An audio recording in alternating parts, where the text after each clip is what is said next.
আচ্ছা, লাস্ট ক্লাসে হচ্ছে আপনাদেরকে এই মোবাইল চার্জারের ওয়ার্কিং প্রিন্সিপাল সম্পর্কে কিছুটা বেসিক আলোচনা করেছিলাম, তাই না? যে ফুলের ব্রিজ রেকটিফায়ারে ক্লাসে করি নাই, ফুলের ব্রিজ রেকটিফায়ারের অ্যাপ্লিকেশনের সময় মোবাইল চার্জারের কথা কি বলেছিলাম একটু, যে এসি সাপ্লাই থেকে কিভাবে ডিসি তে কনভার্ট করা হয় এগুলো নিয়ে। না ফুলের রেকটিফায়ার পড়া যায় এই লাস্ট ক্লাসে বাসায় দেখতে বলছিলেন আপনাদের সেকশনে হচ্ছে ফুলের ব্রিজ রেকটিফায়ার হাফ ওয়েভ এগুলো বাসায় দেখতে বলেছিলাম। আচ্ছা ঠিক আছে, এই আরেক জায়গায় কোর্স লিখতে মনে দুইটা মিলে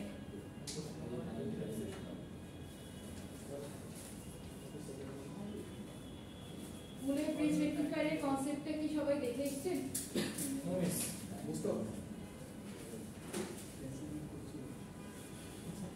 ফুলওয়েভটা আমি বোঝাবো, তার আগে একটা ছোট জিনিস নিয়ে আপনাদের সাথে ডিসকাস করবো, সেটা হচ্ছে যে ফুলওয়েভ ব্রিজ রেকটিফায়ারেরই একটা অ্যাপ্লিকেশন। তো ফার্স্টে অ্যাপ্লিকেশনটা বোঝানোর পরে যখন হচ্ছে রেকটিফায়ার সার্কিটটা নিয়ে আলোচনা করবো, তখন আপনারা রিয়েল লাইফ ইমপ্লিমেন্টেশনের সাথে জিনিসগুলোকে রিলেট করতে পারবেন, ঠিক আছে? তো ফার্স্ট অফ অল আমি কয়েকটা হচ্ছে একদম বেসিক কম্পোনেন্ট বা হচ্ছে আপনার বেসিক থিওরি নিয়ে ডিসকাস করি, তারপর একটা ভিডিও দেখাবো, ওকে? তো কারো কি আইডিয়া আছে যে মোবাইল চার্জারটা অ্যাকচুয়ালি কিভাবে কাজ করে? আমাদের সাপ্লাই কি এসি সাপ্লাই আসে না, আর মোবাইল চার্জ হয় কি ডিসি তে না এসি তে? ডিসি তে। আচ্ছা তাহলে এখন বলেন তো, আমাদের কি সিম্পলি হচ্ছে শুধুমাত্র এই ফুল ওয়েভ ব্রিজ রেকটিফায়ার ইউজ করে এসি টু ডিসি কনভার্ট করে দিলে মোবাইল চার্জ করা পসিবল হবে?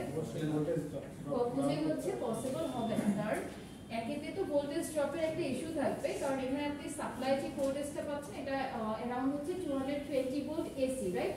আর মোবাইল ফোন যেখানে আমরা চার্জ করি ওইটা হচ্ছে 5 ভোল্ট ডিসি। তো প্রথমত মনে হবে যে আমাদেরকে এটাকে স্টেপ ডাউন করতে হবে, রাইট? তো স্টেপ ডাউন করা লাগবে, তার সাথে আরো কিছু কাজ করতে হয়। মানে জিনিসটা যত ইজি মেকানিজম দেখে মনে হয় অ্যাকচুয়ালি এতটা ইন্টারনালি ইজি না, ঠিক আছে? কয়েকটা স্টেপ যাওয়ার পরে হচ্ছে আপনি ডিজায়ারেবল আউটকাম যেটা আছে এটা পাবেন। সো ফার্স্ট অফ অল, তো যখন হচ্ছে আমরা ফুল ওয়েভ ব্রিজ রেকটিফায়ার থেকে আউটপুট পাই, ওইটা কি পিওর ডিসি থাকে না পালসেটিং ডিসি থাকে? পালসেটিং ডিসি থাকে। তো ওইখানে আবার কি করতে হয়, একটা ফিল্টার ক্যাপাসিটর ইউজ করা লাগে, তাই না? তাহলে প্রথমত আমাদের যদি এগুলোকে আমরা একটু স্টেপ বাই স্টেপ দেখতে চাই, first of all AC input, mobile chargers are plugged into a standard AC outlet, typically supplying 110 volt or 220 volt AC depending on your region.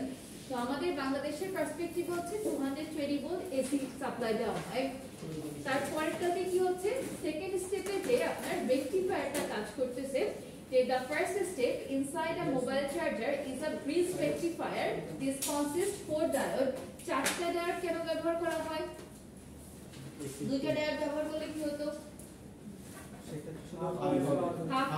Half ওয়েভের যে আউটপুটটা ওইটা পাওয়া যেত, চারটা ডায়োড ব্যবহার করলে হচ্ছে আপনার ফুল ওয়েভের যে আউটপুটটা আছে এটা পাওয়া যাবে, তাই না? তাহলে হাফ ওয়েভের ফলে কি হয়, আমার একটা করে সিগন্যাল আউটপুটে আসতো, একটা করে সিগন্যাল কেটে যেত। আমরা যখন হচ্ছে মোবাইলটাকে চার্জ করব, আমার তো ফুলটাই দরকার আউটপুটে, ঠিক না? তাহলে আমরা এখানে হচ্ছে চারটা ডায়োডের অ্যারেঞ্জমেন্ট দিয়ে যে হচ্ছে ফুল ওয়েভ ব্রিজ রেকটিফায়ারটা আছে ওইটাকে ইউজ করি। এর কাজটা কি, the rectifier converts the AC voltage from the one outlet into pulsating DC voltage. সবাই একটা জিনিস মাথায় রাখবেন যে শুরুতে আমাদের হচ্ছে রেকটিফাই হওয়ার পরে যে আউটপুটটা আসে এটা কিন্তু পিওর ডিসি না, বোঝা যাচ্ছে? কেন এটার উপর এত এমফাসাইজ করছি একটু পরে আপনারা মেকানিজম যখন ডিটেইলসে যাবেন তখন বুঝতে পারবেন যে এটা অ্যাকচুয়ালি আমাদের পিওর ডিসি না, এটা হচ্ছে আমাদের পালসেটিং ডিসি। তারপরে কি করা হয়, নেক্সট স্টেপে একটা ফিল্টার ক্যাপাসিটর ইউজ করা হয়। তো ফিল্টার ক্যাপাসিটরটার আবার কাজ কি, after rectification the voltage is still do not smooth DC, it's a series of peaks and valleys. এটাকে বলতে এটা রিপল বোঝায়, valleys. Filter capacitor is used to smooth out the ripples, resulting in a more stable DC voltage. So যখনই আপনি filter ক্যাপাসিটরটাকে use করছেন ওইখান থেকে যে ডিসি ভোল্টেজটা পাওয়া যাচ্ছে এটা কম্পারেটিভলি আগেরটার তুলনায় হচ্ছে আপনার স্টেবল কন্ডিশনে থাকে। এখন আমি এই যে সুইচ মোড পাওয়ার সাপ্লাই বা এসএমপিএস এটা নিয়ে আলোচনা করার আগে একটা বেসিক কোশ্চেন করি, বলেন তো ট্রান্সফরমার কোন ভোল্টেজে কাজ করে, এসি তে না ডিসি তে? কারণ আইডিয়া আছে এসি তে। তাহলে ডিসি তে কি কখনো হচ্ছে ট্রান্সফরমার অপারেট করা পসিবল? জি ম্যাম পসিবল, আগে ম্যাম এটা ভোল্টেজ কনভার্ট করে, তো ওই ক্ষেত্রে এটা ডিসি তে ট্রান্সফরমার অপারেট করতে পারবেন? আগে ওইটাকে সাইএম বানাতে হবে মানে এসি ভোল্টেজ বানাতে হবে মেইনলি কিন্তু আমাদের ট্রান্সফরমারে যদি আমরা ওয়ার্কিং প্রিন্সিপালটা দেখি ট্রান্সফরমার অলওয়েজ হচ্ছে আপনার এসি তে কাজ করে আপনাদের কারো কি এনার্জি কনভার্সন 1 কোর্স করা আছে আচ্ছা যদি না থাকে তাহলে আমি এটা একটু শর্টলি দেখাই দেই তারপরে আবার এটা আগেতে ব্যাক করব ট্রান্সফরমারের ক্ষেত্রে আপনাদের কয়েকটা বেসিক জিনিস জানতে হবে সেটা হলো যদি আমরা মানে এসি তে কেন কাজ করে কোশ্চেনটা করা হয় First of all, the principle of electromagnetic induction. Electromagnetic induction এর নাম তো সবাই শুনেছেন ইন্টারে, হ্যাঁ? The transformer operates based on Faraday's law of electromagnetic induction, which states that the changing magnetic field within a coil of wire induce electromotive force or voltage across the coil. আচ্ছা, যারা আমার 13 ব্যাচ 13 না 14 তো last semester energy course করছেন না? জি ma'am. তাহলে আপনাদের এটা জানা উচিত।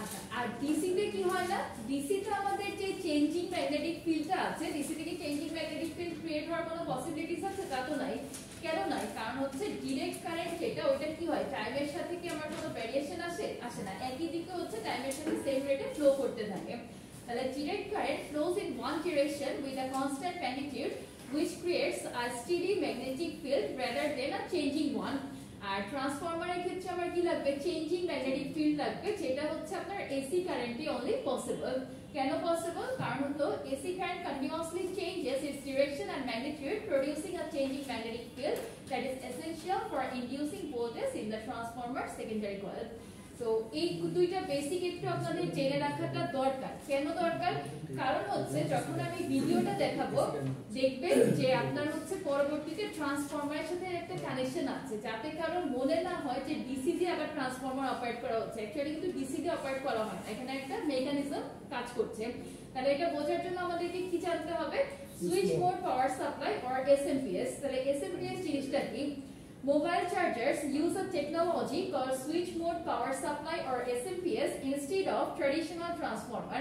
So traditional transformer হলে কি অসুবিধা হতো এটা আমি একটু পরে আপনাদেরকে ভিডিওতে ইন ডিটেইলস দেখাবো ট্রেডিশনাল ট্রান্সফরমার গুলো কি হয় সাইজে বড় হয় না তাহলে এখন আমাদের একটা মোবাইল চার্জারের সাইজ কতটুকু হাইস্ট এতটুকু এখন আপনি যদি এত বড় একটা ট্রান্সফরমার এখানে কানেক্ট করেন আমাদের সার্কিট ল্যাবে ট্রান্সফরমার গুলো রাখা আছে কেউ দেখেছেন তো ওইটা যদি আমি ট্রেডিশনাল ওয়েতে কানেক্ট করে এসি সাপ্লাই দিয়ে এটাকে চালাতে চাই তাহলে কি সম্ভব হবে সম্ভব হবে না তাহলে ওটার সাইজ কিন্তু অনেক বড় হয়ে যাবে আমরা সাইজটাকে ছোট করতে কি করব এখন এসএমপিএস যেটা আছে অর্থাৎ সুইচ মোড পাওয়ার সাপ্লাই এই টেকনোলজিটাকে ইউজ করব ক্লিয়ার সবার কাছে আচ্ছা The SMPS includes a high frequency transformer that operates at much higher frequency, typically 20 Hz, 20 kHz to 500 kHz than the regular power grid 50 Hz to 60 Hz. এখন এই যে আপনার SMPS টা অ্যাকচুয়ালি কিভাবে কাজ করছে এটা একটু বোঝাটা ইম্পর্টেন্ট তাহলে an electronic circuit known as switching circuit using components like transistors or MOSFET converts the rectified DC into a high frequency AC. তাহলে আমরা ওই যে প্রথমে হচ্ছে কি করেছিলাম এসি থেকে সাপ্লাই নিলাম এটা 220 ভোল্ট এসি ছিল এরপরে কি করা হয়েছে ফুল ওয়েভ ব্রিজ রেকটিফায়ারের মাধ্যমে এটাকে এসি থেকে ডিসি তে কনভার্ট করা হয়েছে দেন যেটা পালসেটিং ডিসি ছিল এটাকে একটা ক্যাপাসিটর বা ফিল্টার ইউজ করা হয়েছিল এখানে রাইট এরপরে যে আপনার আরেকটা কাজ করতে হয় সেটা হচ্ছে এখানে এক ধরনের কানেকশন থাকে সুইচিং সার্কিটের যেটার মধ্যে আমার ট্রানজিস্টর মসফেট থাকবে এটা কি করবে ওই যে রেকটিফাইড যে ডিসি আউটপুটটা আমরা পেলাম ওইটাকে হাই ফ্রিকোয়েন্সি এসিতে এটা কনভার্ট করবে বুঝে গেল তাহলে হাই ফ্রিকোয়েন্সি এসিতে যদি কনভার্ট করে এখন কি ট্রান্সফরমারের দিকে আমার কোনো আপত্তি আছে নাই তাহলে the high frequency AC is then fed into a high frequency transformer মানে যে আপনি হাই ফ্রিকোয়েন্সি এসিটা পেলেন ওইটা এখন কোথায় কানেক্ট করা হচ্ছে হাই ফ্রিকোয়েন্সি যে ট্রান্সফরমারটা আছে এখন ফ্রিকোয়েন্সিও তো আপনার ম্যাচ করার একটা ব্যাপার আছে ঠিক না তাহলে আমি এখান থেকে লো ফ্রিকোয়েন্সি দিলাম ওইখানে হাই ফ্রিকোয়েন্সিতে কানেকশন দিলাম এটা তো হবে না তাহলে আমরা যে হাই ফ্রিকোয়েন্সি এসিটা পাচ্ছি ওইটাকে ট্রান্সফরমারে আবার কানেকশনটা দেওয়া হয় বোঝা গেল এই পর্যন্ত fine which step down the voltage to a lower level suitable for charging for example 5 volt DC for USB chargers এখন USB চার্জারের জন্য আমার যে 5 volt দরকার ছিল 5 volt এটা কমায় নিয়ে আসে The advantage of using a high frequency transformer is that it can be much smaller and lighter than traditional transformer used in device operating at 50 to 60 kHz তাহলে 50 অথবা 60 Hz এ কিলোহার্টজ 50 আর 60 হার্টজের যে ট্রান্সফরমারগুলো use করা হয় ওইটাকে আমরা বলি হচ্ছে ট্র্যাডিশনাল ট্রান্সফরমার, যেটা সাইজে বড়। আর আপনি যখনই হাই ফ্রিকোয়েন্সি ট্রান্সফরমারটা ইউজ করছেন, এটার কয়েকটা ফ্যাসিলিটিস আছে, এটা সাইজও ছোট প্লাস হচ্ছে হালকা লাইটার দেন ট্র্যাডিশনাল ট্রান্সফরমার। ক্লিয়ার সবার কাছে? আচ্ছা, আপাতত আমি জাস্ট স্টেপগুলো এক্সপ্লেইন করে যাচ্ছি, ভিডিওর সাথে সাথে প্রত্যেকটা জিনিসই আপনারা রিলেট করতে পারবেন ইনশাআল্লাহ। ট্রানজিস্টর মসফেটের উপর যে সার্কিটটা বানাচ্ছো এটা অ্যাকচুয়ালি কি আমরা পরে শিখবো? ট্রানজিস্টর মসফেট এই কোর্সে আছে, কিন্তু মিডের পরে ফাইনালের দিকে আছে, এখন নাই। আপনাদের মিড পর্যন্ত মোস্ট প্রবাবলি আমি মসফেটটা ডায়োডটা ফুল কভার করতে পারবো, আর মসফেটের হয়তো কিছু অংশ নিব, তারপর মসফেটের বাকি পার্ট বিজেপি হচ্ছে ফাইনাল যাবে। মসফেটের কিছু অংশ দিয়ে আমরা মিলে হ্যাঁ, মসফেটের কিছু অংশ মিলে ইনক্লুড না করলে ফাইনালে প্রেসার পড়ে যাবে বেশি, কারণ মসফেট টোটালটা বিজেপি একটু ডিফিকাল্ট হয়ে যাবে। আগে বিজেপি নিয়ে তো বিজেপি মানে মসফেটের সহজ। ম্যাম আমাদের মিডটার্ম কবে হতে পারে? আমাদের টাইম এটা অ্যাকচুয়ালি এখনো মানে ডেট ফিক্সড হয় নাই, তো আমি নিজেই শুরু না ডিসেম্বর না জানুয়ারির দিকেই যাবে, ডিসেম্বর তো চলেই আসলো প্রায়। Okay, next step secondary rectification and filtering. তাহলে আমাদের প্রথম স্টেপে যতটুকু রেকটিফিকেশন দরকার ছিল শেষ, এবার আসছে হচ্ছে secondary rectification. So after the high frequency transformer, the AC is rectified again using diodes to convert it back to DC. A filter capacitor smooth out the voltage once more, and finally the voltage regulation to provide a stable output like 5 volt for USB or voltage regulator circuit is used. আচ্ছা, এখন এই ফুল প্রসেসটা আপনাদেরকে একদম summary আকারে দেখানো আছে যে আমরা প্রথমে কি করছিলাম, step by step AC input দিচ্ছি আমাদের বাংলাদেশের পার্সপেক্টিভে কত 220 ভোল্ট, রাইট? আর তারপরে কি হচ্ছে রেকটিফিকেশনের মাধ্যমে কি হয়, এসি টু ডিসি কনভার্ট হচ্ছে। এরপরে ফিল্টারিং এর ক্যাপাসিটরটা আছে, ওটাতে স্মুথ ডিসি পাওয়া যায়।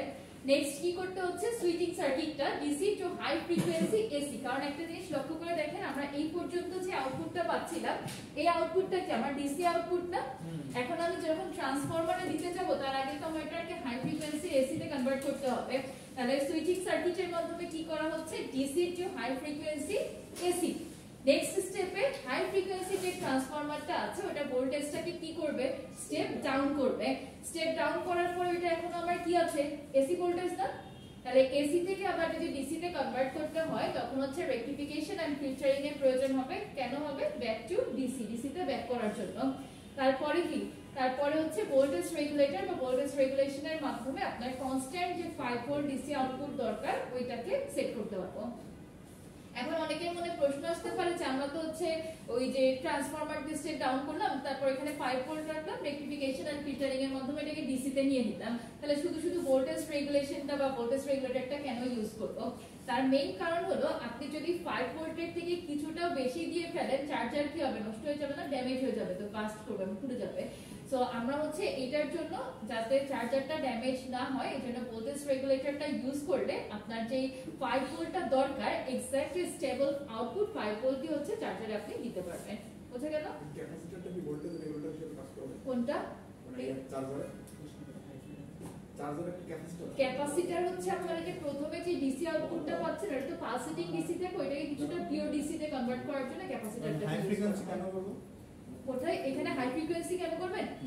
এখানে হাই ফ্রিকোয়েন্সি করার মেইন কারণ হচ্ছে আমি যে ট্রান্সফরমারটা ইউজ করছি ওই ট্রান্সফরমারটা কিন্তু রেগুলার যে আপনার ট্রান্সফরমার ওইটাকে ব্যবহার করা হচ্ছে না, হাই ফ্রিকোয়েন্সি ট্রান্সফরমার ব্যবহার করা হচ্ছে। কেন হাই ফ্রিকোয়েন্সি ট্রান্সফরমার ব্যবহার করা হচ্ছে? কারণ আপনি নরমাল যেটা ইউজ করেন জেনারেলাইজ ওইটা করলে কি সাইজ অনেক বড় না, আর হাই ফ্রিকোয়েন্সি গুলোর সাইজও ছোট, আবার হচ্ছে আপনার লাইটারও মানে হালকা ওটা। বুঝতে পেরেছেন? ওইটার সাথে ফ্রিকোয়েন্সিটাকে আমরা ম্যাচ করানোর জন্য প্রথমে এখানে হাই ফ্রিকোয়েন্সি এসি তে কনভার্ট করা হয়, দেন ওইটাই আপনার হচ্ছে হাই ফ্রিকোয়েন্সি ট্রান্সফরমারে দেওয়া হচ্ছে। বুঝা গেল? লো ফ্রিকোয়েন্সি এসি কারেন্ট থেকে হাই ফ্রিকোয়েন্সি এসি কারেন্টে কনভার্ট করা যায় না ডাইরেক্ট? না, ফ্রিকোয়েন্সি তো আপনার ম্যাচ না করলে কিভাবে হবে? হ্যাঁ, তাহলে হাই লো এই করা লাগবে সারাদিন বসে বসে। আচ্ছা, এবার হচ্ছে এই টোটাল জিনিসটাকে আপনাদের একটা ব্লগ ফরম্যাটেও দেখানো আছে, ওইটা মানে এক্সপ্লেইন করার আগে একটা ভিডিও দেখাই, ঠিক আছে? এরপরে যে আমরা জাস্ট এই ব্লগ ফরম্যাটে জিনিসটাকে একবার দেখে নিব, তাহলে ইনশাআল্লাহ ফুল কনসেপ্টটা ক্লিয়ার থাকবে। আর যে ব্লক ডায়াগ্রামটা ড্র করা আছে ওইটার আবার এক্সপ্লেনেশন আলাদাভাবে দেওয়া। তো এগুলো আবার আমি একটু পরে করি, প্রথমে আগে হচ্ছে আপনাদেরকে ভিডিওটা দেখাই।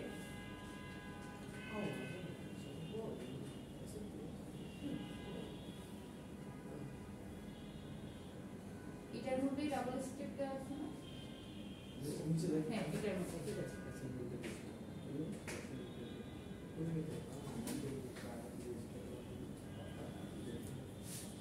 Decode everyday science. Today we are going to learn about the principles of mobile phone charger circuits. The mobile phone charger converts AC mains to 5 volts stable voltage for charging the cell phone.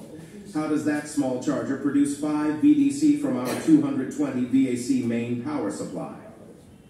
The traditional way to convert the AC to DC is use a linear transformer to step down the voltage to desired level and then convert the AC to DC using a bridge rectifier. Then smooth the output using a capacitor. Finally, use a regulator to get exact DC voltage. You can learn more details about how to convert AC to DC using a traditional linear converter by the link in the description. But the problem with these kinds of power supplies is, even though they can convert the AC to desired DC, the efficiency is low.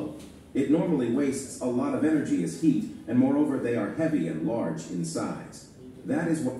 বোঝা যাচ্ছে traditional ট্রান্সফরমারের প্রবলেমটা কি? যাও তো ভালো hit হয়। হ্যাঁ, কিন্তু আপনি যদি এইগুলাকে ইউজ করেন তাহলে আরো বেশি হিট জেনারেট হবে এখানে। এখন যেগুলো করা হয় সেটা কিন্তু ট্রেডিশনাল সিস্টেমে না, এসএমপিএস দিয়ে করা হয়, বাট স্টিল হচ্ছে আপনার অনেকক্ষণ চার্জ করলে হিট জেনারেট হচ্ছে। হ্যাঁ, আর এটা দিয়ে করলে তাহলে শুরু থেকেই অনেক বেশি হিট জেনারেট হবে।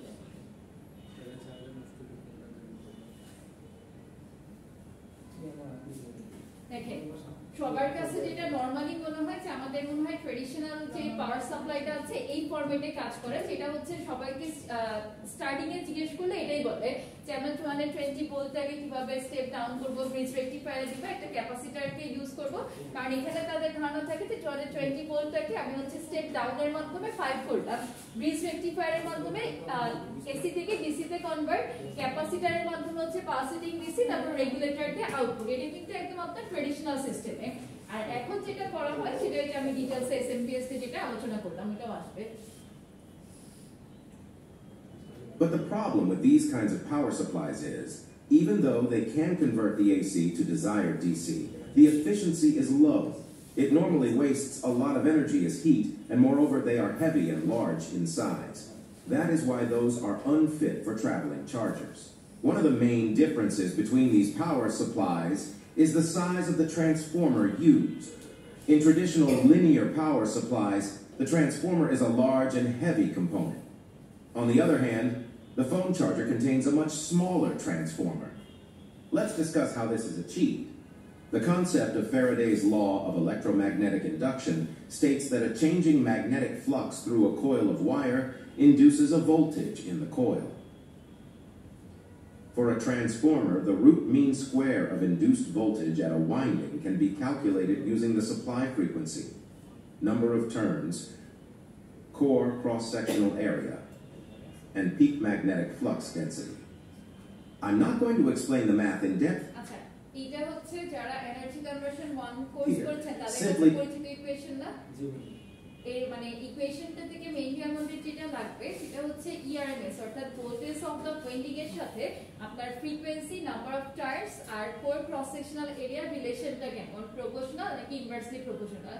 ওকে, In a transformer, the voltage of primary coil is proportional to the frequency, the number of turns, and area of the core.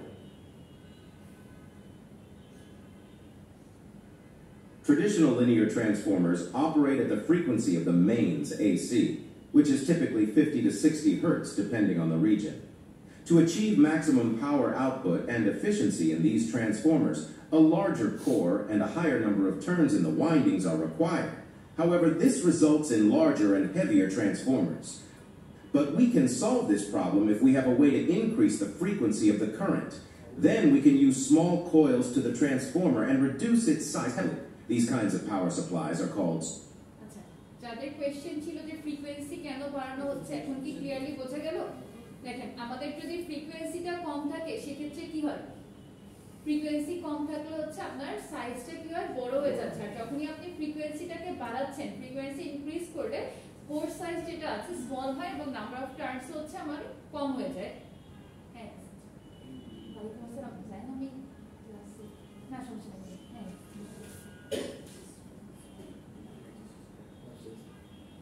হ্যাঁ শুরু করুন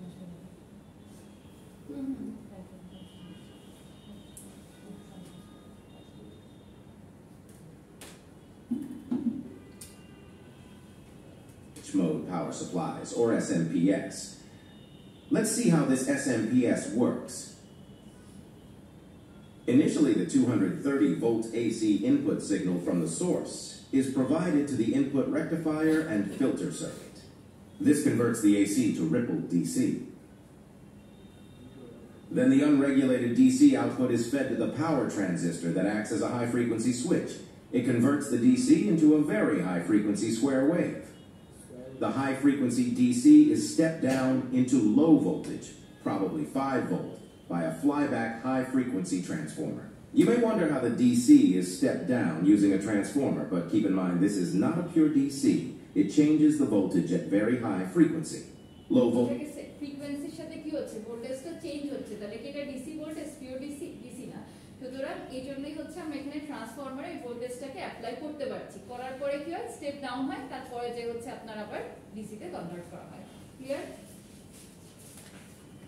যদি কেউ চান এই ব্লক ডায়াগ্রামটাকে একটু ড্র করে রাখতে পারেন ইজি হবে বুঝতে এতটুকু সবাই খাতায় ড্র করেন তো এক্স্যাক্টলি যেই প্যাটার্নে আছে কেউ আবার পিওর ডিসি কোথাও ড্র করবে না এখানে কিন্তু পিওর ডিসি হয় না ঠিক আছে সো এক্স্যাক্টলি হচ্ছে যেভাবে রিপল সিস্টেমে করা আছে ফার্স্টে এসি দেওয়া আছে সাপ্লাই ওভাবেই হচ্ছে তারপরে হাই ফ্রিকোয়েন্সি সুইচিং এর পরে কি আসছে রেক্ট্যাঙ্গুলার ফর্ম আসছে তারপর যখন পাওয়ার ট্রান্সফরমারের মাধ্যমে হচ্ছে ট্রান্সফার হলো তখন হচ্ছে এটা step down so step down বোঝাতে আপনার কি করতে হবে এইখানে যেরকম হচ্ছে অ্যামপ্লিটিউড ছিল তার থেকে কম দিয়ে ড্র করতে হবে সো সেম প্যাটার্নে সবাই খাতার মধ্যে ছবিটা আঁকেন আর এসি ভোল্টেজ যেটা আছে এখানে 220 ভোল্ট দিবেন সাপ্লাই ফ্রিকোয়েন্সি দিবেন হচ্ছে 60 হার্টজ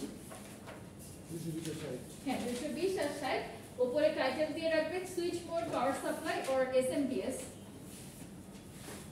কি বললেন ওই যে 220 ভোল্ট আর 60 হার্টজ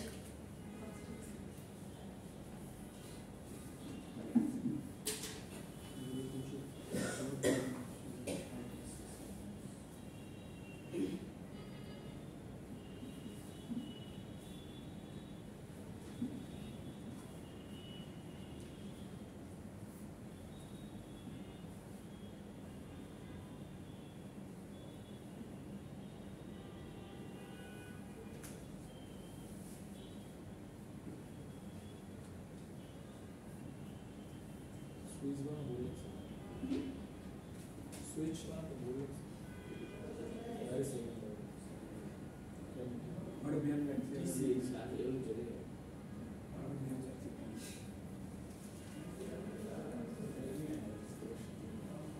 সুইচ মোড ঠিক আছে না উপরে উপরে ঠিক আছে যেটা আপনার কাছে কালো কালো আর একটু কথা বলতেছে ওই যে বোর্ড করা ওই যেটা টিটা আগে যাবে সিটা পরে আসবে এটা তো বলুন ভাই এটা তো আর আমি লিখি নাই যে লিখছে বলেছে লিখি কন্টেন্ট ক্রিয়েটর হ্যাঁ মামলা করে দেন সুইচ না ভুল লিখছে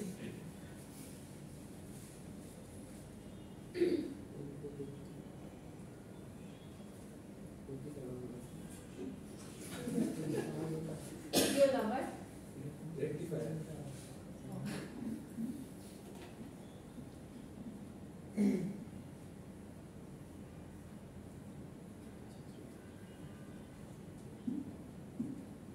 সেখানে রেকটিফায়ার স্পেলিংটা ঠিক করে নিন FIER মন মতো বানানো input rectifier and filter high frequency switch for transformer এই ভিডিওটার এত ভুল ধরতেছেন কিন্তু এত ইজি প্রসেসে আর কোনো ভিডিও হচ্ছে পাবেন না ট্রাস্ট মি সব থেকে হচ্ছে আপনার স্টেপ বাই স্টেপ আর উনি নিজেই কোয়েশ্চেন করে নিজেই সলিউশনটা দিয়ে দিয়েছে ওকে অনেক ভিডিওতে আপনি দেখবেন হচ্ছে নাই তা না, এটা কিন্তু অজস্র ভিডিও আছে, কিন্তু প্রবলেম হলো এই যে এখানে পাওয়ার ট্রান্সফরমারে আদৌ আমরা ডিসি ইনপুট দিয়ে ফেলছি কিনা, এটা কিন্তু অনেকের মাথায় কোয়েশ্চেন আসে। কারণ যেহেতু আমরা হচ্ছে রেকটিফায়ার সার্কিটের মাধ্যমে কি পাচ্ছিলাম, ডিসি আউটপুট পাচ্ছি, তাহলে আবার অনেকে চিন্তা করে যাদের ট্রান্সফরমার সম্পর্কে আইডিয়া আছে যে ট্রান্সফরমারটা অলওয়েজ হচ্ছে এসি তে কাজ করে, তাহলে কি এটা আদৌ ডিসি তে অপারেট করছে কিনা। তো এটা কিন্তু আসলে ডিসি তে অপারেট করছে না, হাই ফ্রিকোয়েন্সিতে, ঠিক আছে। হাই ফ্রিকোয়েন্সি ডিসি মানে হচ্ছে এটা আপনার পিওর ডিসি হিসেবে কাজ করতেছে না, দেন যে পাওয়ার ট্রান্সফরমারটাতে কাজ হলো, তারপরে স্টেপ ডাউন হচ্ছে। এই প্রসেসটা এক্স্যাক্টলি একদম সুন্দর করে এখানে এক্সপ্লেইন করা আছে।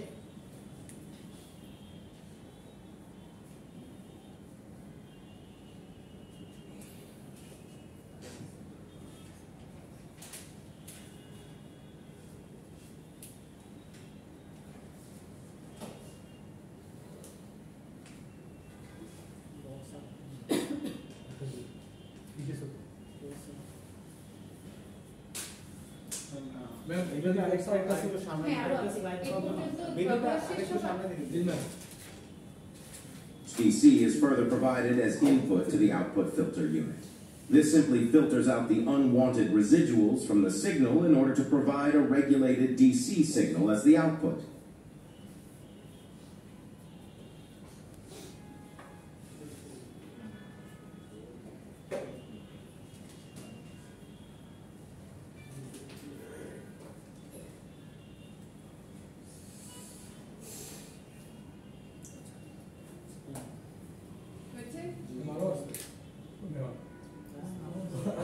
The feedback path and control circuits are used to control the output DC supply.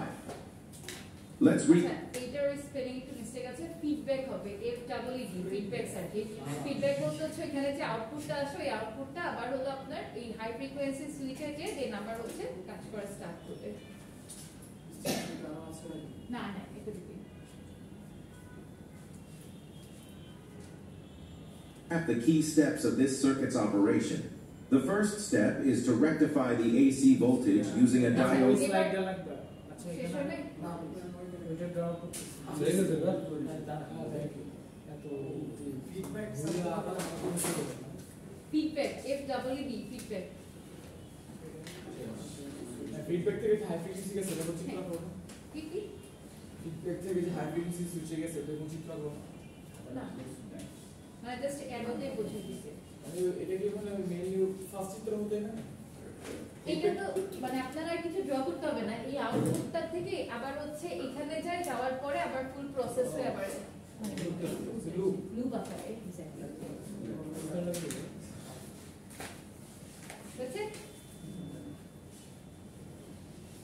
Steps of this circuit's operation. আচ্ছা The first step is এবার সবাই লেখালেখি বন্ধ করে ফুল কনসেন্ট্রেট হচ্ছে এদিকে দেন, দিয়ে দেখেন জিনিসগুলো হচ্ছে স্টেপ বাই স্টেপ বোঝানো হচ্ছে। আমি যে ব্লক ডায়াগ্রামটা দেখালাম না, ওই ব্লক ডায়াগ্রামটাই খুব সুন্দর করে পিকচার ফরম্যাটে আপনার স্টেপগুলো দেখানো। এটা যদি ক্লিয়ারলি বোঝেন তাহলে হচ্ছে ব্রিজ রেকটিফায়ারের কনসেপ্টও ক্লিয়ার হবে, at the same time mobile চার্জারের অপারেটিং প্রিন্সিপালও ক্লিয়ার হয়ে যাবে। rectify the AC voltage using a diode bridge rectifier. This converts the AC voltage into a pulsating DC voltage, but it does not reduce the voltage. In fact, the peak voltage after rectification is higher than the AC voltage. The heart of the SMPS is the high-frequency generator, which operates at a much higher frequency than the mains AC frequency. This generator typically uses a transistor-based oscillator circuit to produce the high-frequency switching. The transistor T1 is connected to the primary coil of a small transformer. The resistor at the base of সবাই point একটু note করে রাখতে পারেন যে transistor যেটা আছে ওটা কোথায় কানেক্টেড থাকে, ট্রান্সফরমারের প্রাইমারি কয়েলে। ট্রান্সফরমারি কয়েল কয়টা? দুইটা, এটা তো সবাই জানেন না, প্রাইমারি আর সেকেন্ডারি। সো এই সাইডে হচ্ছে প্রাইমারির সাথে আমার কোনটা কানেক্টেড আছে? ট্রানজিস্টর যেটা আছে সেটা হচ্ছে প্রাইমারির সাথে কানেক্টেড, আর সেকেন্ডারি থেকে কি পাবো আমরা? আউটপুটটা পাবো। Transistor is connected Primary side of the transformer.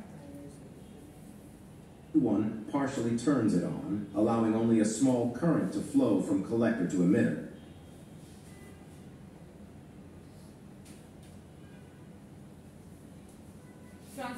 ট্রানজিস্টরের কয়টা পার্ট সবাই জানেন? তিনটা পার্ট। একটা কি? Collector, emitter, base.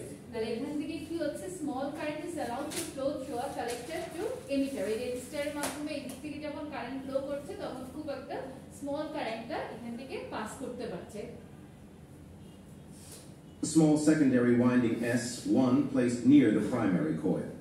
The ripples in the primary coil induce a small current in S1. This induced current charges the capacitor C1 connected to S1 and then turns on T1 completely, allowing a high current to flow through the primary winding. As a result of the high current flowing through the primary winding, a high voltage is induced in the secondary winding S2 of the transformer.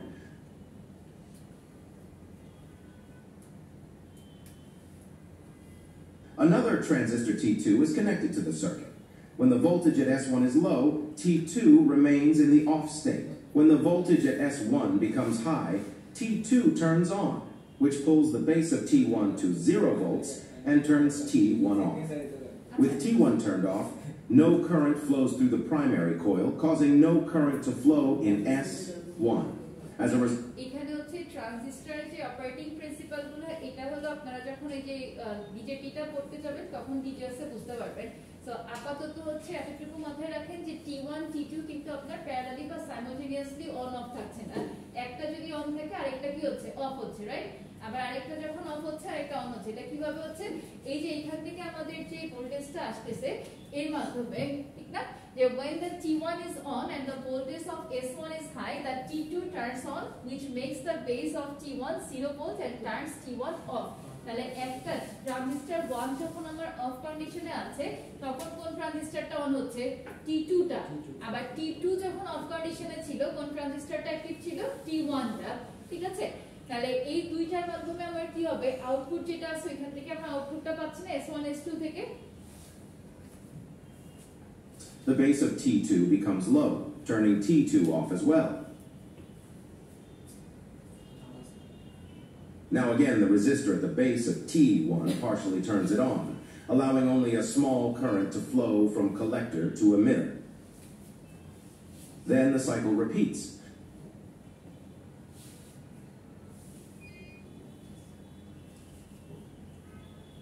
Let's have more clear view. Pay attention to the primary voltage shown by the graph.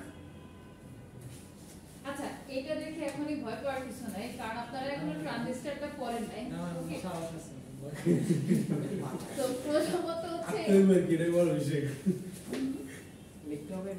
না এটা লেখা লাগে না এটা পরীক্ষায় আচ্ছা একটু easy করে দেই যদি আমি আপনাদেরকে এক্সামে মানে মিড টার্মে মোবাইল চার্জারের অপারেটিং প্রিন্সিপাল বা কিছু দেই এই টাইপের কোশ্চেন সেই ক্ষেত্রে হচ্ছে আপনারা ট্র্যাডিশনাল যে চার্জারটা আছে আর এসএমপিএস ইউজ করার পরে যেটা হচ্ছে এই দুইটার মধ্যে কম্পারিজন দেখাবে দেখানোর পরে যে ব্লক ডায়াগ্রামটা কিছুক্ষণ আগে খাতায় ড্র করতে বললাম না ওইটা আর আপনার ট্র্যাডিশনাল ট্রান্সফরমার ইউজ করলে কি ধরনের হচ্ছে ব্লক ডায়াগ্রাম হতো ওইখানে প্রবলেমটা কি এখানে হচ্ছে ইমপ্রুভমেন্টটা কি আছে এই জিনিসগুলোকে জাস্ট কম্পেয়ার করে দিলে চলবে বুঝে গেল এইটার হলো আপনার এই যে স্মল কারেন্ট কিভাবে S1 কয়েলে আসছে তারপর T1 হচ্ছে কিভাবে হলো আপনার টার্নস অন দেন আবার T2 টা কখন অন হচ্ছে অফ কন্ডিশনে যাচ্ছে এই জিনিসগুলোকে এত কমপ্লেক্স করে দেখানো লাগবে না ক্লিয়ার এই পার্টটা আপনি আপাতত কিছুটা মানে কয়েকদিনের জন্য স্টপ রাখতে পারেন কারণ যেহেতু হলো আপনারা এখনো বিজেটি সম্পর্কে ক্লিয়ার আইডিয়াটা নাই আর বিজেটি সম্পর্কে ক্লিয়ার আইডিয়া পেয়ে গেলে তখন এই জিনিসগুলো আস্তে আস্তে ক্লিয়ার হয়ে যাবে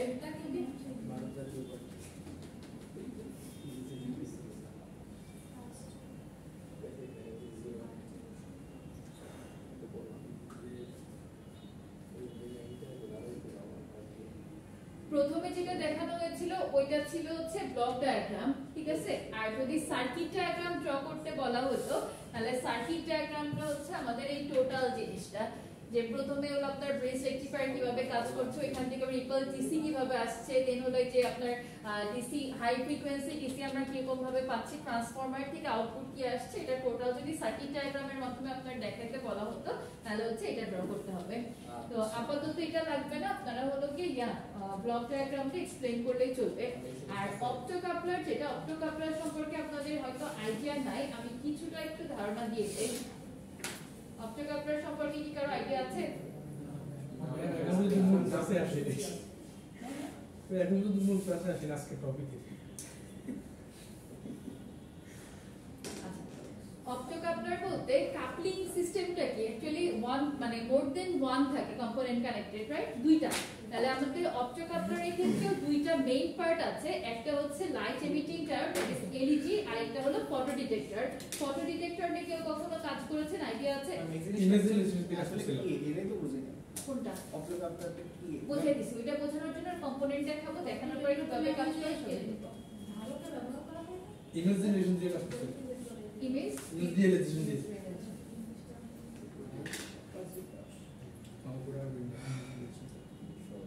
সবাই একটু কষ্ট করে অপটো কাপলার সার্কিট ডায়াগ্রাম দিয়ে সার্চ করেন তো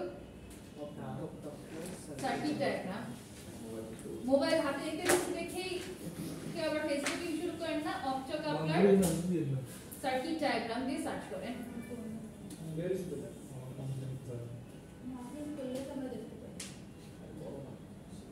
আমার এটাতে আস্তে আস্তে আপনারা স্লিপি করতে পারবেন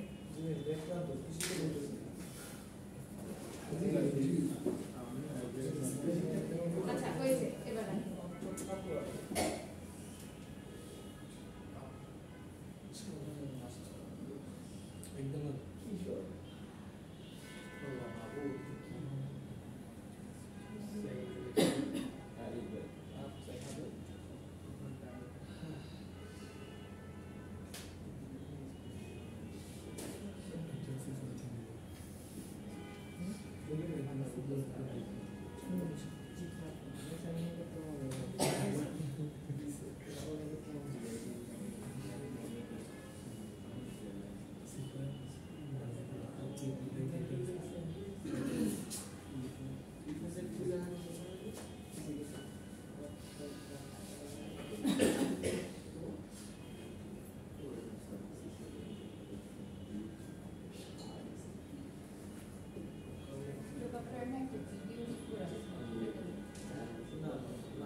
এনিমেশন দেন ওয়ার্কিং প্রিন্সিপালে আপনাকে ভিডিও রেখে দিয়েছিলাম ইনফো আছে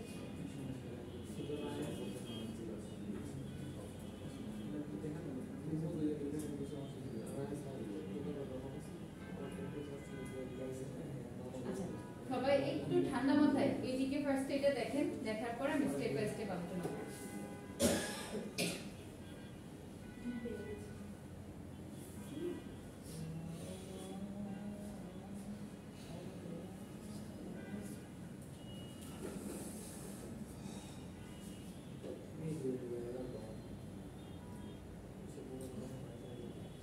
আপনারা কখনো ওপেন দেখছেন সামনাসামনি ওপেন অপারেশনাল অ্যামপ্লিফায়ার নিয়ে কাজ করা হয়েছে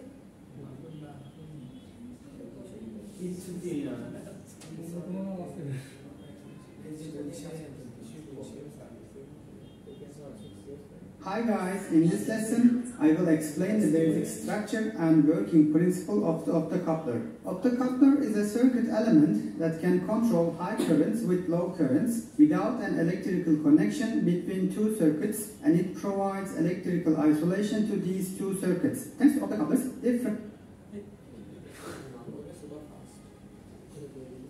অপটোকাপলারের দুইটা জিনিস হচ্ছে আমি একটু প্যারালালি দেখাই দেখেন একদম পেছন দিকে কি সার্কিটটা দেখা যাচ্ছে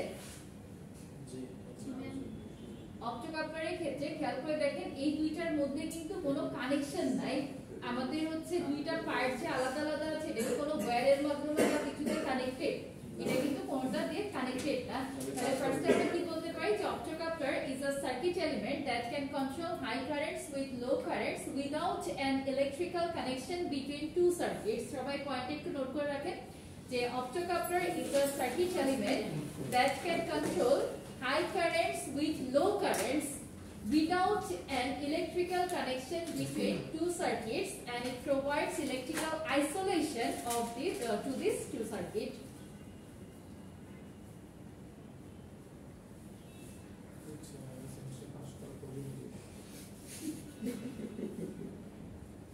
এত কিছু দেখাচ্ছি আর বলতেছেন পাস করতে পারবেন না কোনো কথা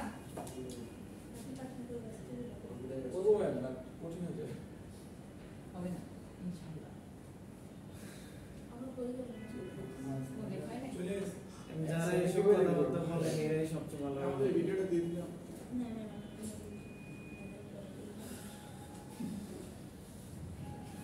তাহলে এখানে কি হচ্ছে আমার দুই ধরনের কারেন্ট ফ্লো করছে না, একটা হলো হাই কারেন্ট আর একটা লো কারেন্ট, একই সার্কিটের মধ্যে দিয়ে ফ্লো করছে কোনো কানেকশন বাদে, রাইট? তাহলে কাজ করে কেমন তাহলে different currents are isolated from each other and flow safely in the same circuit. এই পয়েন্টটাকেও নোট করবেন যে different currents are isolated from each other and flow safely in the same circuit. একই সার্কিটে হচ্ছে আপনার দুই ধরনের কারেন্ট ফ্লো করে, আবার একটা আরেকটার থেকে আইসোলেটেডও থাকে। ওই যে এক ধরনের একটা সাগর আছে দেখছেন, যে দুই টাইপের পানি থাকে কিন্তু দুইটা কখনো একসাথে মিক্সড হয় না, ওদের মধ্যে কোনো কানেকশনও নাই। হ্যাঁ, আল্লাহর কুদরত ঠিক আছে, আমি জাস্ট এক্সাম্পল দিচ্ছি।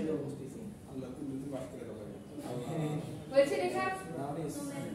না না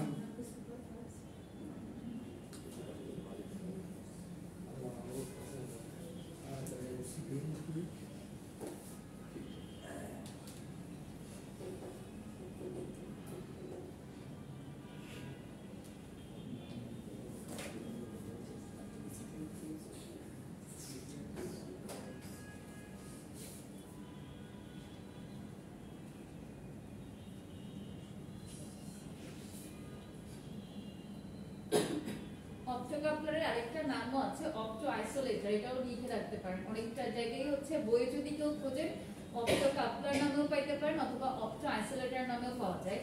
তো অপটো আইসোলেটর যেটা আছে এটা মেইনলি কাজটা হচ্ছে এটা ইলেকট্রিক্যাল যে আপনার সিগন্যালগুলো আছে ওই সিগন্যালটাকে ট্রান্সফার করে কিভাবে আইসোলেটেড সার্কিটের মাধ্যমে বা লাইট হচ্ছে আপনার ইউজ করার মাধ্যমে মেইনলি এটা কাজ করে থাকে। তো লাইট কিভাবে মানে ইউজ করতেছে বা হচ্ছে দুইটার কানেকশন কিভাবে হয় এই জিনিসগুলো একটু ডেপথে জানার ব্যাপার আছে। সবাই কি লেখা হয়েছে পর্যন্ত?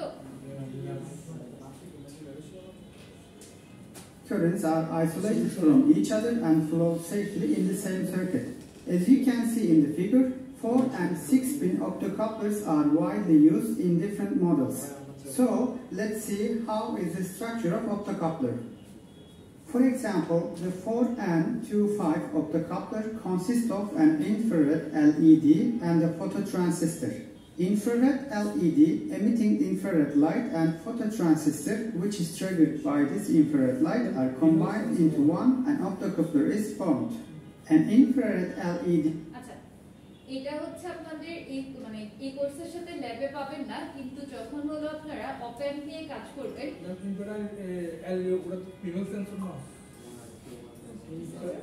ইন্টার ইনফ্রারেড এলইডি জি ওটা ফিমেল সেন্সর না ফিমেল সেন্সর ফটো ট্রান্সলেশন আর ওই দুটো একটা ফিমেল সেন্সর না ফিমেল সেন্সর মানে বুঝলাম না। আমাদের সেন্সরগুলো ইউজ করি ওইটা ওয়্যারের মধ্যে মেল টু ফিমেল কানেক্টর যেগুলো না বলছেন কানেক্টর না সেন্সর হয়তো অন্য কিছুর সাথে প্যাচ লাগাই দিতেছেন, এটা ওয়্যারের কানেকশনে থাকে। এটা হচ্ছে আপনার যখন ওই ইয়াটা আমাদের মোবাইল চার্জারটাকে ইউজ করছিলাম একদম শেষে দেখেন জেনার ডায়োড আর অপটোকাপলার যেটা আছে অপটোকাপলার এই দুইটাকে আপনার ফিডব্যাক সার্কিটের মধ্যে ইউজ করা হয়। সো এই অপটোকাপলারের কাজটাকে ওইটা বোঝানোর জন্য এটা দেখাচ্ছিলাম। is a diode that emits infrared light. The phototransistor is a circuit element triggered by this infrared light. These two are combined to create an optocoupler. আমার মনে হয় কি এইটা হয়তো আপনাদেরকে ট্রানজিস্টরটা পড়ানোর পরে দেখালে ভালো হবে, তাই না? কারণ আপনারা কনফিউজ হয়ে যাচ্ছেন, কারণ করতেছিলেন ডায়োড তো এর সাথে এত কিছু রিলেট করাটা মনে একটু কম্পারেটিভলি ডিফিকাল্ট হয়ে যাচ্ছে। ঠিক আছে, তাহলে আপাতত হলো যে ব্লক ডায়াগ্রামটা দেখাইছি ওইগুলাতেই হচ্ছে এটাকে একটা নোট মতো প্রিপেয়ার করে। আর একদম ফাইনাল যে আপনার এই ফিডব্যাক সার্কিটের যে কাজটা আছে অর্থাৎ অপটোকাপলার যে বাকিটুকু এটা হচ্ছে আমাকে একটু মনে করাই দিবেন যখন আমার বিজেপি ট্রানজিস্টরটা ফুল পড়ানো শেষ হয়ে যাবে তখন এটা আমি আরেকবার একটু রিভিউ করে দেব। সেক্ষেত্রে এই যে T1 T2 কিভাবে হচ্ছে আপনার অপারেট করছে বা অপটোকাপলারের যে কাজটা মেইন ফাংশনে সবগুলো ইন ডিটেইলস বোঝানো হবে। ঠিক আছে, আর আপনাদেরকে এই দুইটা ভিডিও লিংক আমি শেয়ার করে দিব গ্রুপে। তো এই ফার্স্টে যেটা আছে 6 মিনিটের ওইখানে একদম স্ট্রেট ফরওয়ার্ড মোবাইল চার্জারের ওয়ার্কিং প্রিন্সিপাল দেওয়া, আর একটু লেন্থি যেটা 8 মিনিট 28 সেকেন্ডস এখানে হচ্ছে আপনার ট্র্যাডিশনাল চার্জারের সাথে আপনার এসএমপিএস এর দুইটার মধ্যে যে রিলেশন বা দুইটার মধ্যে ডিফারেন্স সবকিছু ডিটেইলসে দেওয়া আছে। এক্সামে ফলো করবেন হচ্ছে এটার ওয়ার্কিং প্রিন্সিপালটা। আর এক্সামে যদি পরীক্ষা আমি লিখতে দেই তখন কিন্তু আপনাদেরকে ট্রেডিশনাল সিস্টেম ভার্সেস এসএমপিএস দুইটারে কম্পারিজন করে লিখতে হবে। কোশ্চেনে বলে দেওয়া থাকবে না যে কম্পেয়ার করার কথা, কিন্তু আপনি লেখার সময় দুইটার মধ্যে কম্পারিজন করবেন, ব্লক ডায়াগ্রাম ড্র করবেন আর হচ্ছে টিডিএস ওয়ার্কিং প্রিন্সিপাল লিখবেন। মানে কি এই যে প্রোগ্রামের যে দেখালেন ভিডিও থেকে যেটা দেখালাম সার্কিট ডায়াগ্রাম না, কিন্তু লাস্টে দেখাচ্ছি সার্কিট ডায়াগ্রাম, আপনার খাতা যেটা আছে ওটা ব্লক ডায়াগ্রাম। আচ্ছা, আর একে আমি আজকে পিডিএফ আকারে আপনাদের সাথে শেয়ার করে দিব। তো শুধুমাত্র হচ্ছে প্রথম দিকে সবাই একটু লক্ষ্য করেন, ফার্স্টের থেকে এই দুইটা লিংকে যাবেন, যে টিউটোরিয়ালগুলো দেখবেন। কোশ্চেন বলা আছে যে Transformers only work with AC, how does a mobile charger convert AC from a wall outlet to the low voltage DC required for charging?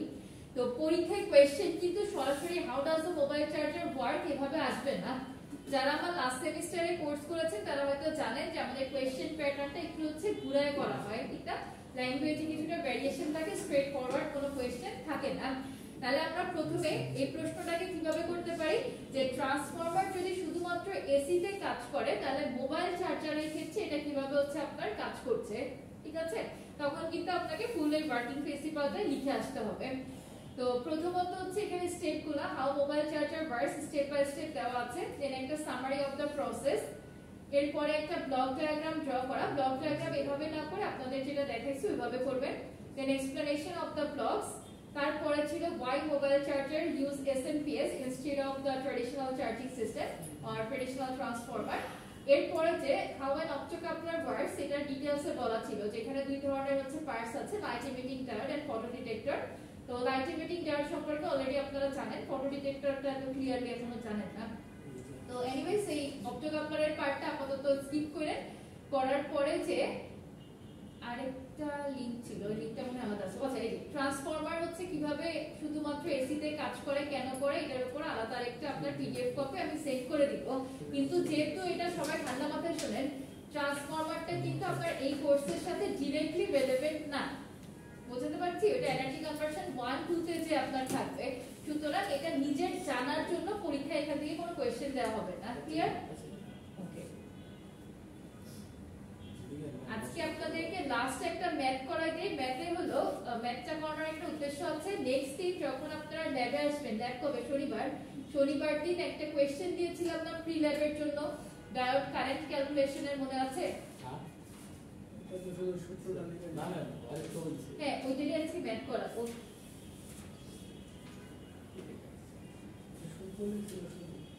আকাশ থেকে পড়তেছে, মানে আমার একটা ডিপার্টমেন্ট কাজ করতে পারি।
ডায়োডের ক্ষেত্রে আপনাদের মেইন ইকুয়েশন দেখানো হয়েছিল, এটা হচ্ছে I is equal to IS e to the power q VT divided by n kT minus 1।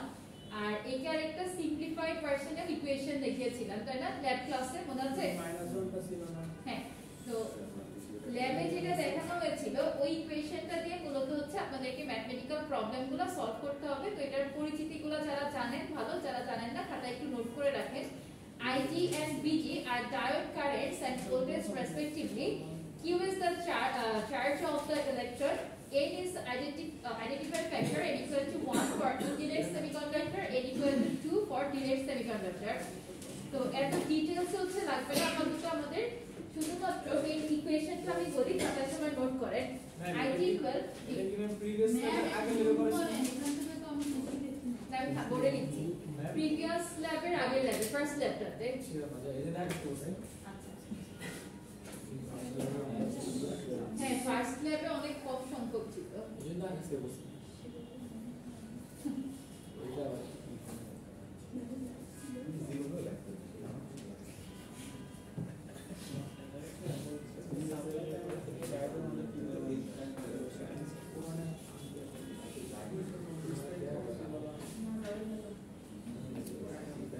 সবাই ইকুয়েশনটা ফার্স্টে খাতায় নোট করেন IT equal to IS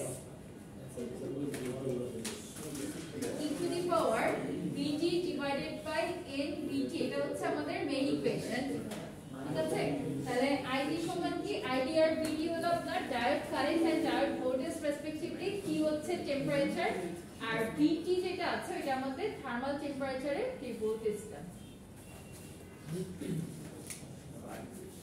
VT এর ভ্যালু ফিক্সড ঠিক আছে 0.026 25 ডিগ্রি সেলসিয়াস হচ্ছে VT সমান 0.026 ভোল্ট এটা যদি কোশ্চেনে দেওয়া নাও থাকে তাও হচ্ছে আপনাদেরকে ফিক্সড ভ্যালু লিখে অঙ্কটা করতে হবে প্রথমে একটা গ্রাফ ড্র করেন সবাই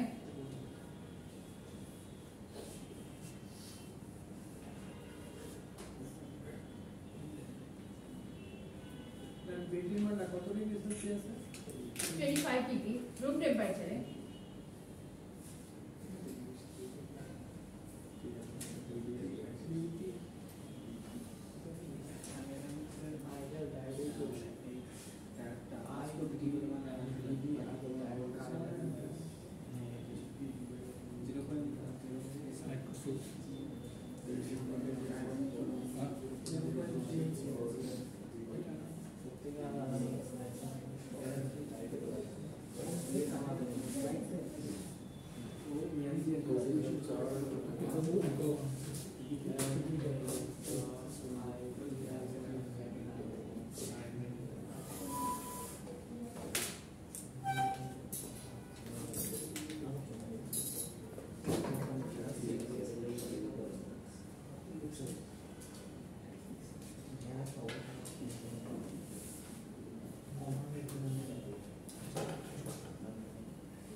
আচ্ছা গ্রাফ দেখে বলেন তো 0.7 ভোল্টের জন্য কারেন্ট কত 0.7 volt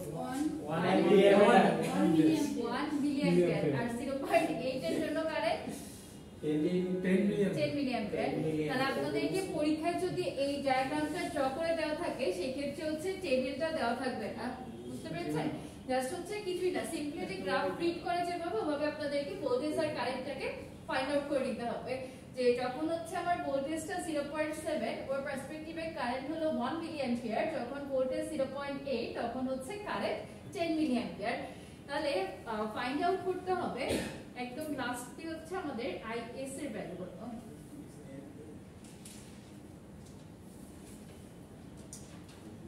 calculate IS saturation current কত আসছে এটা আমাদেরকে ফাইন্ড আউট করতে হবে দুইটা ভ্যালু যদি দেওয়া থাকে এখান থেকে আমরা প্রথমত ওইটা IT1 আর IT2 টাকে ডিফাইন করছে না এটা আমার কার ভ্যালু এটা বেসিক্যালি হচ্ছে IT1 এখানে যে n তাই n টা কিসের ভ্যালু কোথায় ওই যে n v এখানে n হচ্ছে identity factor n equal to যদি 1 হয় তাহলে ইনডিরেক্ট সেমিকন্ডাক্টর সিলিকন জার্মেনিয়াম এগুলোর ক্ষেত্রে আর n ইকুয়াল টু যদি 2 হয় তাহলে হচ্ছে ডিরেক্ট সেমিকন্ডাক্টর গ্যালিনিয়াম আর্সেনাইড তারপরে ইন্ডিনিয়াম ফসফেট এটসেট্রা সো এই n টা কিন্তু মূলত আমরা যখন ইকুয়েশন দুইটাতে ডিভাইড করব আমার n টা আপাতত থাকবে না একটু ওয়েট কর আস্তে ধীরে সবই আসবে বিডি তো ভোল্টেজ দেওয়া না হ্যাঁ হ্যাঁ বিডি হচ্ছে diode voltage BD diode voltage ID diode current voltage দেওয়া হ্যাঁ হ্যাঁ ভোল্টেজ দেওয়া তাহলে মূলত হচ্ছে আমার দুইটা ইকুয়েশনের ভ্যালু দেওয়া আছে না, ID1 এর পার্সপেক্টিভে হচ্ছে এটা BD1, ID2 এর জন্য এটা হলো BD2। ক্যালকুলেট করতে হবে কি IS। ইকুয়েশন দুইটা দেওয়া আছে, আননোন যদিও আমার একটা ক্যালকুলেট করা লাগবে, কিন্তু একটু ঠান্ডা মাথায় চিন্তা করে দেখেন তো n এর ভ্যালুটা আমাকে কি বলে দেওয়া আছে। এখানে n আমরা হচ্ছে যদি আপনার এরকম কোনো কিছু ডিফাইন করা থাকতো যে আইডেন্টিটি ফ্যাক্টর হিসেবে আমাকে ডিরেক্ট সেমিকন্ডাক্টর না ইনডিরেক্ট সেমিকন্ডাক্টর কোশ্চেনে বলে দিচ্ছে, তখন না হয় আমি হলো আপনার n = 1 আর 2 যে কোনো একটা সিলেক্ট করতে পারতাম, কিন্তু আমাদেরকে এখানে n টা বলে দেওয়া নাই। সো যখনই আমি IS ক্যালকুলেট করতে যাব, সবাই ঠান্ডা মাথায় দেখেন IS ক্যালকুলেট করতে গেলে আমার কি হবে, n জানাটা ম্যান্ডেটরি, ঠিক না? তাহলে n টাকে আমরা কিভাবে ক্যালকুলেট করতে পারি? আপনার কাছে দুইটা ডেটা আছে, ID1 এর ডেটা, ID2 এর ডেটা, BD1 এন্ড BD2। এখন একটু চিন্তা করে বলেন আমার ফার্স্টে n টাকে কিভাবে ফাইন্ড আউট করব।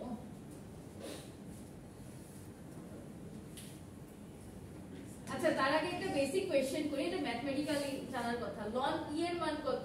1 ln e 0 ln e 1 ln e base e বলতে হচ্ছে ln e, ঠিক আছে? ln e বলতে কি বোঝায়? ln e মানে হলো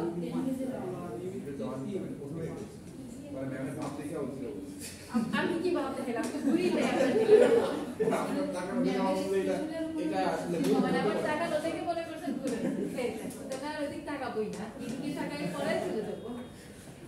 আচ্ছা, এখন সবাই একটু চিন্তা করে বলেন আমি n কিভাবে ফাইন্ড আউট করব? একদম ম্যাথমেটিক্যাল কনসেপ্ট, এটা না পারলে কিন্তু হায়ার ম্যাথ শিখাইতে হবে। সম্ভব না?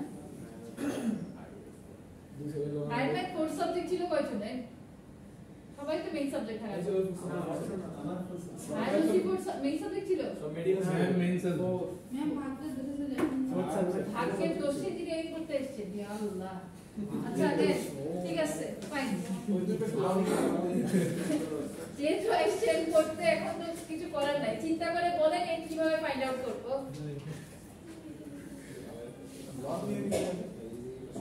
লন কি আন্দাজে সব দিকে নেওয়া যায়?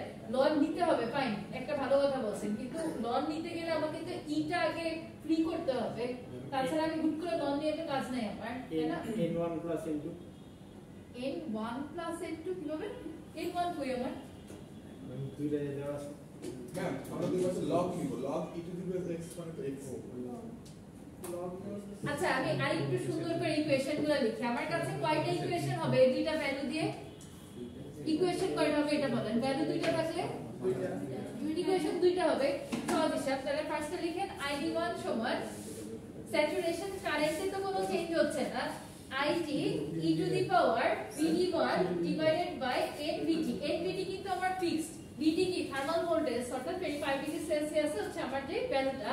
তাহলে আবার ডায়োড 2 এর ক্ষেত্রে আপনি যদি কনসিডার করি ID2 is equal to IS e to the power BD2 divided by NVT। আচ্ছা, যেগুলো সাবস্ক্রিপ্টে লিখছি ওগুলো নিচে ছোট করে লিখবেন, আর যেটা মাল্টিপ্লাইড ফরম্যাটে আছে এটা এরকম সুন্দর করে গুণ আকারে লিখবেন। Let's consider equation 1 and 2। এবার অ্যাট লিস্ট বলেন যে আমার হচ্ছে ইটাকে আমি ফ্রি করতে চাইলে, মানে ধরেন ইটাকে আমি শুধু একলা রাখবো, আইএস টাকে সরাই দিব, কি করব? এক্স্যাক্টলি ভাগ দেন না। ইকুয়েশন 1 এর 2 যদি আমি ডিভাইড করে দেই তাহলে তো আইএস ক্যান্সেল হয়ে যাচ্ছে, তাহলে আমার ID1 divided by ID2 is equal to e to the power। আচ্ছা, এবার আরেকটা জিনিস বলেন, যদি হচ্ছে এরকম থাকে a to the power m আসতে ম্যাম এটা একটু সরাই দেব। কোনটা? হ্যাঁ সরান। a to the power m divided by a to the power n, এটা আমরা কি লিখতে পারি? m minus n। যদি হচ্ছে মাল্টিপ্লাই আকারে থাকে m plus n, সূচকের নিয়মে হচ্ছে মাল্টিপ্লাইড থাকলে যোগ করতে হয়, যদি হচ্ছে আপনার ডিভাইড থাকে তাহলে বিয়োগ করতে হয়। তো এখানে চিন্তা করে বলেন তো, আমার তো ডিভাইড করলে এই দুইটা ক্যান্সেল হয়ে যাচ্ছে, ঠিক না? তাহলে e to the power BD1 divided by NVT, এর নিচে আবার e to the power BD2 divided by NVT, তাহলে ভাগ থাকলে আমরা কি করতে পারি? বিয়োগ আকারে লিখতে পারি। e = 0 e to the power BD1 divided by NVT minus BD2 divided by NVT। এই পর্যন্ত বোঝেন নাই? কয়জন হাত তোলেন? দেখতে পাচ্ছি না এখানে চলে আসেন তো আরো আচ্ছা আমি এরপর থেকে সব উপরে লিখবো গ্রাফটা মুছে দেই গ্রাফ তো মনে হয় সবার ড্র করা শেষ গ্রাফ ডেটা সবই তো লেখা শেষ এগুলো সব মুছে দিলাম আমি না কোন ডেটাতে উল্টায় করলে সব খুশি হয়ে যাবে যে যাক 2 দিন তো ক্লাসে আসবে না আমরা স্যার খুবই স্যার খুবই আপসেট থাকি আমরা আন্তরিকভাবে খুবই মর্মাহত ক্লাস নাই করি নাই তাই এত খুশি না সাবধানে ক্লাস নিতে হবে দেখেন এখানে হচ্ছে আমরা ফার্স্টে ডিভাইড করলাম ডিভাইড করার পরে যখন সূচকে ছিল সূচকের নিয়ম হচ্ছে ভাগ আকারে থাকলে আমরা জিনিসটাকে বিয়োগ আকারে লিখতে পারি তাহলে সিম্পল একদম ম্যাথমেটিক্যাল যা ক্যালকুলেশন ছিল তাই করছি এখন অন্য কিছুই করি না তো এবার আমরা কি ভ্যালুগুলোকে ইনপুট দিতে পারি না আইডি 1 এর ভ্যালু কত বলা ছিল দেখেন তো টেবিলে 0.7 আইডি 1 1 মিলিয়ন আর আইডি 2 10 তাহলে চার্জার ভ্যালু ইনপুট দেন আইডি 1 হচ্ছে আমার 1 আইডি 2 10 কোনো ইউনিট লেখা লাগবে না কারণ আপনার এখানে মিলি অ্যাম্পিয়ার এখানে মিলি অ্যাম্পিয়ার ক্যান্সেল হয়ে যাচ্ছে e to the power vd1 ছিল 0.7 minus vd2 অর্থাৎ 0.8 divided by n multiplied by vt কত 0.026 1 divided by 10 করলে কত আসে 0.1 আসে e to the power 0.7 minus 0.8 করেন তো minus 0.1 divided by 0.026 into n আচ্ছা এবার আরেকটা কাজ করেন 0.1 কে দিয়ে 0.026 এটা ভাগ করেন তো 0.1 divided by 0.026 ম্যাম এখানে আমি একটু বুঝতে পারি না ম্যাম এই যে আইডি 1 আর আইডি 2 ইকুয়াল টু ই ম্যাম যদি ই যদি আমি এ হিসেবে বেস হিসেবে ধরি তো ওটা তো উপরে উঠলে মাইনাস হয়ে যায় তাহলে তো ই 01 হয়ে যায় না ম্যাম এই যে দেখেন যদি এরকম থাকতো e to the power x divided by e to the power y আমরা কি লিখতাম e to the power x minus y ma'am যেহেতু দুইটা মাইনাস হয়ে গেলে ম্যাম 0 হয়ে যায় না ই টু দি পাওয়ার একটা তো vd1 একটা vd2 আছে vd1 এর এক vd1 এর একটা ভ্যালু আলাদা দেওয়া আছে vd2 এর আলাদা দেওয়া আছে তাহলে এটা কিভাবে 0 হবে বুঝতে পেরেছেন যদি সেম ভ্যালু হতো সেই ক্ষেত্রে হচ্ছে আমাদের 0 হয়ে যেত ওকে তাহলে এখন হচ্ছে 0.1 ডিভাইডেড বাই 0.026 ক্যালকুলেট করলে কত আসে 3.846 ওকে ফাইন তাহলে 0.1 is equal to e to the power minus 3.846 divided by n আমরা কি করলাম ইকুয়েশনটাকে অনেক ছোট করে আনলাম তাই না এখন আননোন কয়টা আছে আননোন বেসিক্যালি একটাই n টা আননোন আর e টাকে কাটানোর জন্য আমাদের কাছে কি আছে ln ln আনতে কি করতে হবে বোথ সাইডে আবার ln আনতে হবে তাহলে বোথ সাইডে ln নিয়ে আসেন আচ্ছা ln 0.1 is equal to ln e पे e to the power minus 3.846 divided by n ln e সমান আবার কত লেখা যায় 1 তাহলে আমরা এটা যদি বেসে চলে আসে ln 0.1 is equal to minus 3.846 divided by n এখন কি করতে হবে বলেন নরমাল ক্যালকুলেশন ln 0.1 করে n টাকে সাইড চেঞ্জ করে নিয়ে যে ওটাকে এদিকে নিয়ে এসে ভাগ দিয়ে দেখেন কত আসে 1.67 very good n equal to আসছে হচ্ছে 1.67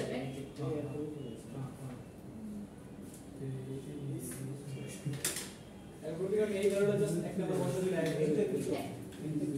একেবারে দুই যেখানে ইচ্ছা বসান বসাই n equal to 1.67 তাহলে এখন n equal to 1.67 এর ভ্যালুটা ইকুয়েশন 1 এ ইনপুট দেন from equation 1 we obtain id1 is is সমান id1 divided by e to the power vd1 by nvt যার যার ভ্যালু বসাই দেন বসাই দিয়ে দেখেন is কত আসে ম্যাম এই যে ম্যাম আইডেন্টিটি ফ্যাক্টর বের করলাম এই জিনিসটা অ্যাকচুয়ালি কি আইডেন্টিটি ফ্যাক্টর বলতে বোঝায় কি ধরেন হচ্ছে আমাদের দুই ধরনের আছে না, একটা পিওর সেমিকন্ডাক্টর আর একটা যদি আমি অপদ্রব্য মিক্স করি, তো এর উপরে বেস করে এই n এর ভ্যালুটা আমাদের অ্যাকচুয়ালি চেঞ্জ হয়। যদি পিওর হয় তাহলে এক ধরনের ভ্যালু পাবো, যদি হচ্ছে একটা ভেজাল মেশানো থাকে সহজ ভাষায় আর ওটা হলো 2 হবে। তাহলে এখন আমাদের এই ম্যাথের ক্ষেত্রে কোনো n এর ভ্যালু কিন্তু কোশ্চেনে দেয়া ছিল না, বা এটা পিওর সিলিকন নাকি এর সাথে ইমপিউরিটিস মিক্স আপ আছে এসব কিছু বলা ছিল না। তো যার জন্য হচ্ছে আমরা ক্যালকুলেট করে নিলাম। তাহলে যেহেতু আমার 1 থেকে 2 এর মধ্যে থাকতে হবে, আমার এসে 1.67, সুতরাং হচ্ছে আমার এই ক্যালকুলেশনটা ঠিক আছে। যদি ভ্যালু এক্সিড করতো তখনই বুঝতে হতো যে ক্যালকুলেশনে কোথাও ঝামেলা আছে। এখন তাহলে এটা কি মানে এটা কিন্তু ডাইরেক্ট সেমিকন্ডাক্টর, এটা ডিরেক্টর না, আবার হচ্ছে আপনার অপদ্রব্য হিসেবে যেগুলো আপনার 2 এর ভ্যালুর রেঞ্জে ওইটাও না। সুতরাং এটা হচ্ছে এখানে আপনার অপদ্রব্য যেটা মিক্স আপ করা আছে রেশিওটা অন্যরকম দেওয়া আছে, কিংবা হচ্ছে মানে পিওর যেটা এটা তো আমরা বুঝতেছি, বাট ইমপিউরিটি যেটা মিক্স আপ করছে এটা রেশিওটা ওই 2 এর মতো করে দেওয়া আছে।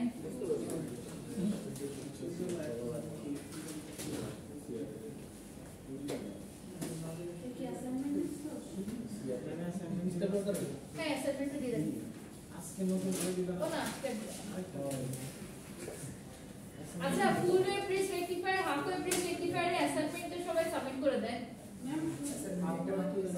শুধু ফুল দিয়েছিলাম। জি ম্যাম,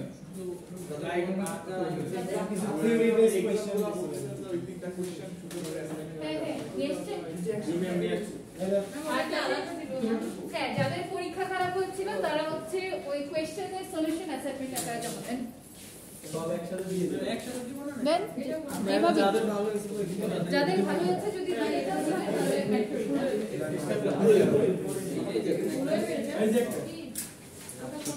এই আজকে সবার এখানে একবার আসলে শেষ পর্যন্ত আইএস দাও।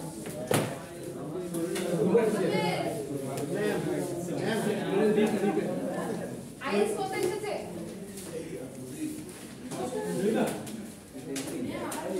এই তোমাকে একসাথে